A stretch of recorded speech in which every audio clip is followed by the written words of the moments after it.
سلام دوستان عزیز، امروز آمدیم که با شما یک شهرک ویلایی را معرفی کنم که تقریبا 20 دقیقه فاصله از داونتاون داره و در شهرک ویلایی ما 4 اتاق، 5 اتاق، 6 اتاق، حتی 7 اتاق هم داریم که تاون هاوس، ویلا، حتی تا قصر هم در این منطقه وجود داره که هم سطح حوض است و هم آب داره در این منطقه که ما براتون با جزئیات نشون خودمون. این هم مدل پروژه‌ای که من در موردش براتون گفتم، شهرک ویلایی هست که اینا داون هاوس ویلا دارن.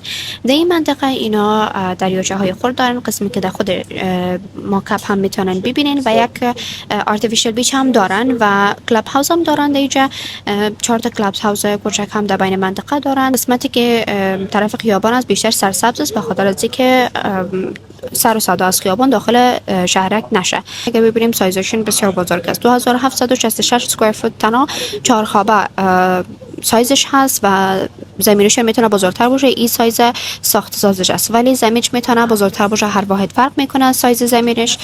اینا 4 اتاق، 5 اتاق تاون هاوس دارن و 6 و 7 اتاق ویلا دارن و یک قصر هم در خود منطقه دارن که در اون قسمت است. از نزدیک نشان بدم، از اون قسمت میتونین ببینین و خود پروژه در 2.5 سال آماده میشه که معمولا شهرک های ویلایی در 4 سال آماده میشه، اما این اولین شهرکی است که زودتر آماده میشه. کیفیتشون هم بسیار خوب است. اگر میخواین این پروژه واید بگیرین حتما با ما به تماس شوین.